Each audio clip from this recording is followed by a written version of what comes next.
होने वाला है क्योंकि इसमें युवा भिक्षु लोग और बहुत ईमानदार नेता और बहुत ईमानदार आंदोलनकारी इसमें बीच में आ गए हैं। भाई आपको दुल्हन के पास होना चाहिए था, कल शादी हुई है, आज समाज के लिए यहाँ खड़े। ये मेरे समाज की पीड़ा है और ये संघर्ष है।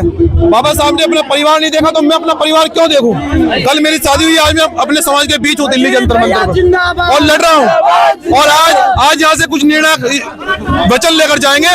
और ये बाबा साहब डॉक्टर अम्बेडकर आंदोलन है, इसमें अगर मुझे खून पसीना भी बहाना पड़े, आज मैं दिल्ली जंतर मंतर अपने परिवार को छोड़ के आज अपने समाज के बीच में आया हूँ और आज निर्णय की स्थिति में पहुंचेंगे।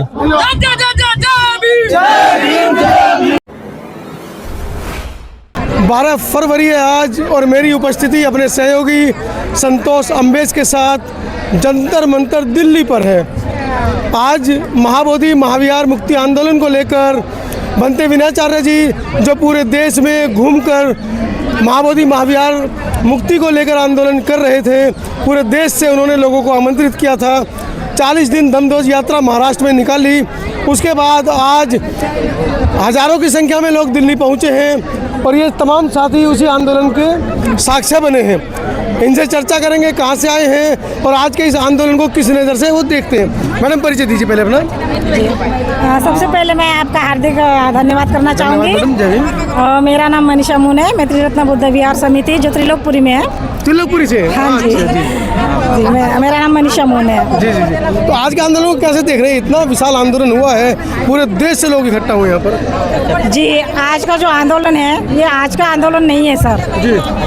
असल में ये 35 साल का आंदोलन है और 35 साल के बाद भी अगर अभी तक हमारा जो महाबोधि महाविहार मुक्त नहीं हुआ है तो ये कहीं ना कहीं हमारे देश में जो सरकारें हैं वो बहुत ही निष्क्रिय है, हमारे प्रति जो है अच्छी भावना नहीं रखते हैं, बुद्धिज्म के प्रति अच्छी भावना नहीं रखते हैं, जो कि इस तरह से इतना लंबा समय इस आंदोलन में जो को हो गया है और अभी तक निर्णायक कोई मोड़ नहीं आया है। तो ये बहुत ही चिंतनीय विषय है। हम तो अपेक्षा करते हैं सत्ता से और माननीय सुप्रीम कोर्ट से कि वह हमारी अपील को, हमारी भावनाओं को समझे, हमारे विश्वास को समझे और इसमें जितने जल्दी हो सके निर्णय दे, हमारे पक्ष में निर्णय दे, बुद्धिज्मों को अपना अधिकार जो है उनका वो प्रदान करे। अंते जी, आप कैसे देख रहे हैं इस पूरे आंदोलन को? आगे थोड़ा आप कैसे पूरे आंदोलन को देख रहे हैं? मेरे को बहुत अच्छा लगा, आज मौका मिला, बहुत अच्छा लगा। मैं दिल्ली में त्रिरत्न बुद्ध विहार से आया। अच्छा, वैसे पीछे से कहाँ से? मैं वेस्ट बंगाल से, सिलीगुड़ी का। तो बहुत मेरा को देश से लोग इकट्ठा हुए, एकत्र हुए, कैसा लग रहा है? बहुत अच्छा लगा। अच्छा लग रहा है? हाँ, चलिए, बहुत मौका मिला। संदेश देना चाह रहे हैं? लोगों को मैसेज देना चाहिए। मैं आपसे इसलिए बात कर रहा हूँ क्योंकि आपके एज ग्रुप के बहुत कम बनते हैं हमारे देश में ना। हाँ जी, आप मोटिवेट करेंगे लोगों को ना। हाँ, और आगे बढ़ने के लिए भगवान बुद्ध को जो किताब है ना 3 पिटक वो पढ़ना चाहिए। अभी उसको जो भगवान बुद्ध को जो बानी है लोगों को देखने के लिए आज मौका मिला, तो मेरा को बहुत अच्छा लगा। तो बहुत बहुत धन्यवाद आप लोगों को। सर, आप कैसे देख रहे हैं पूरे मामले को? ये इस मामले को तो पूरा बहुत ही वो अच्छी तरीके से हम जो अभी पिछली बार आए और इसी माध्यम से ये जो है आप अंदानी जी हमारे भी काफ़ी अच्छे समझदार करते हैं और इस माध्यम से आपकी आवाज़, हमारी आवाज़ जो है आप जगह जगह पे पूरे भारत देश में पहुंचा रहे हैं। बहुत बहुत आपका साधुवाद, धन्यवाद। और आज का ये जो माहौल है, आज के जो महाबोधि महाविहार का जो मुक्ति आंदोलन की जो हुंकार दिल्ली में भरी है, उसी तरह हम चाहते हैं कि ये हुंकार इसी तरह गांधी मैदान वहाँ पे जो भरी जाए। 1 तारीख को बोल दिया है और हम आशा करते हैं कि वहाँ जाके ये हुंकार भरी जाए ताकि वहाँ पे जो मनुवादी सरकार जो सो रही है वो थोड़ा सा उनकी जो खास करके नीतीश जी, उनको कई दिनों से हम लोग बुद्ध के अनुयायी करके समझा दिया है, लेकिन क्या कहते कि मनुवादी सरकार अभी फिर सोई है और चाहते हम लोग सब मिला करके हमारे संवैधानिक तौर से संवैधानिक बातें न करके संवैधानिक तौर पर हम ये चीज़ें को बहाल करने के लिए हम अभी अब बहुत होगा, अब बहुत हो गई मार जी। अब की बार फिर वही शांति का मार्ग अपना करके बुद्ध का जो वहाँ पे महाबोधि महाविहार को मुक्त करना चाहिए। और ये सबको पता है, सब जानते हैं, सभी को अब अपने धर्म की आज़ादी संविधान में दे रखी है। तो हम चाहते हैं कि भी अब सबको मालूम है कि हर एक धर्म में हर उन्हीं के अनुयायी जो है, तो इस बौद्ध धर्म का जो हमारा जो आस्था का स्थान है, बौद्ध का जो आस्था का स्थान है, उस पर यहाँ की अनगिनत के साथ मतलब हो ये क्यों ऐसे संज्ञान नहीं लिया जा रहा है कई दिनों से। विष्णु का अवतार बताते हैं वो बुद्ध को। जो बुद्ध का वो तो अपना वो व्यक्तिगत चीज लेने के लिए ये लोग जो है पूरा पाखंड फैला करके दुनिया को गुमराह करना चाहती है। और जब ये विष्णु का अवतार अगर बना रही है तो किसी हिंदू धर्म के मंदिर में बौद्ध के फोटो लगाइए, बौद्ध की पूजा करते हैं वो कि सिर्फ मलाई वहाँ से जो मलाई मिलती है वो कहाँ जाती है? तो मोटी हो रही है भाई वहाँ पे जो पंडित पुजारी को मलाई मिल रही है वो कहाँ जा रही है? वो कहाँ वहाँ पर जो बाहर देश के जो बनते आते हैं वहाँ लोग बाहर लोग जो गेस्ट आते हैं उनके लिए कई लाखों रुपए खर्चा कर करके वो कमरे लेने पड़ते हैं। वहाँ कहाँ सुविधा बना रखी है? वहाँ जो बनते लोग जाते हैं कई देश से कई स्टेट से, तो वहाँ पर एक भी किसी तरह की सुविधा नहीं है। वहाँ पर उल्टा वो पोथी पुराण पाठ पढ़ाया जाता है। तो ये जो माहौल है हमारे आज तक बहुत शांतिप्रिय किया है। अभी हमें भी थोड़ा सा मतलब उस तरह से क्रांति की तरफ चलना चाहिए। जब तक क्रांति नहीं होगी तब तक अधिकार भी मिलना, ये बाबा साहब ने ही बोला है। साहब कह रहे क्रांति करनी पड़ेगी अब तो। सर बोलने वाले हमारे मेन लीडर यही है। हाँ, मेन लीडर नहीं, सब यहाँ भी बोलो। यहाँ तो युवा लीडर भी आ गए। युवा लीडर भी आ गए। साहब कह रहे हैं बुद्ध के रास्ते के लिए क्रांति लानी पड़ेगी भाई। क्रांति तो लानी पड़ेगी, और जब क्रांति लानी पड़ेगी तो इनके भी तो फिल्टर फाड़ने पड़ेंगे ना। जो आज ये लोग हमारे बुद्ध जी के ओर से ये जो राजनीति जो खेली जा रही है, जो इनके विचारों के अंदर घुस के इनको खदेड़ा जा रहा है। आज ये इनके जो ये दिख रही है ना पब्लिक जो बुद्ध जी की जो दिख रही है, इनको पता चल जाएगा कि हम इनसे टकराव किसने किया है। टकराव है ये। और ये सरकार सोच रही है कि जी हम तो फ्री है, हल्के में ले रही है। ये हल्के में नहीं है। आप आज ये सोच लीजिए बुद्ध जी को टकराना बहुत बड़ा वो है।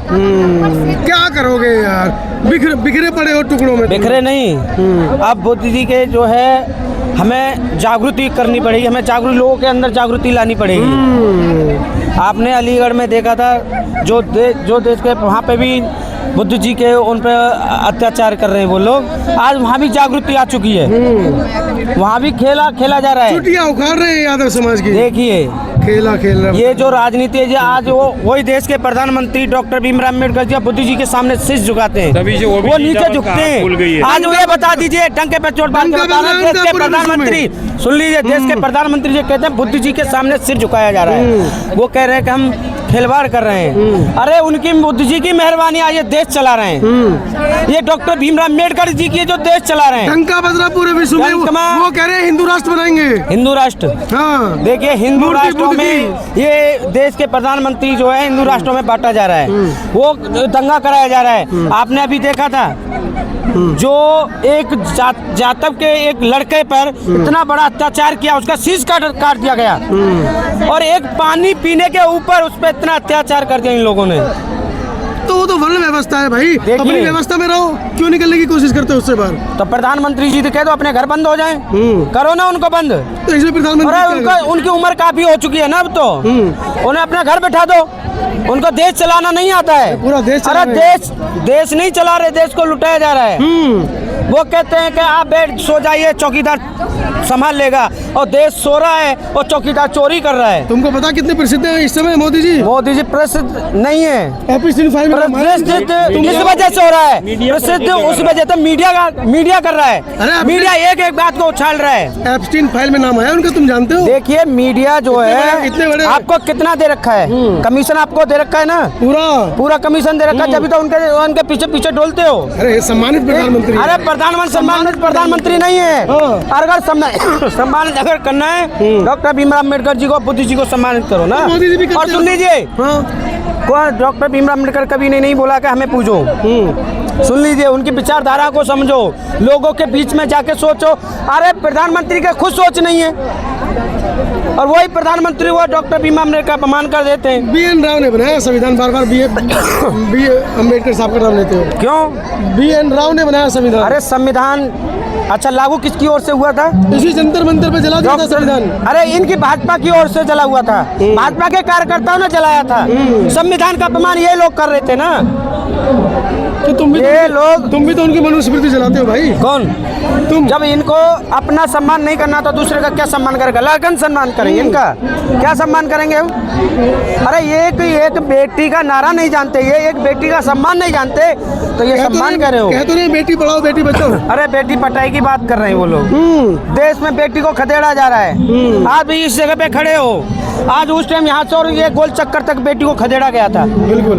वो देश के प्रधानमंत्री गले पे फोटो, वो है फोटो प्रधानमंत्री।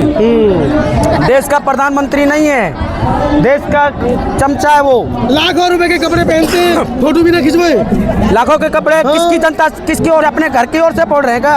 अपने घर, अपने पैसों से पहन रहे हैं, वो जनता के पैसों से पहन रहे हैं, जनता की मेहनत की ओर से पहन रहे हैं। लाखों के कपड़े नहीं पहन सकता हमारे देश का। तो कह दो प्रधानमंत्री नंगा घूमे जाके, बोल दो जाके प्रधानमंत्री नंगा घूमो न जाके।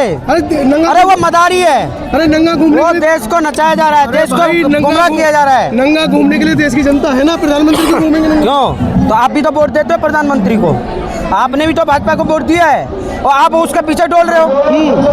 और तुम अपने, अरे जाति को नीचे खदेड़ा जा रहा है, चीते नीचे जा रहा है। तेली है वो, तेली होगा, अपने घर के लिए होगा। जब जनता ने वोट दिया है। हिंदू सम्राट नहीं है, हम बोल ही नहीं सकते, हम हिंदू सम्राट नहीं बोल सकते। हम हर जाति को सम्मान करना चाहते हैं। ये नहीं है देश के प्रधानमंत्री जैसे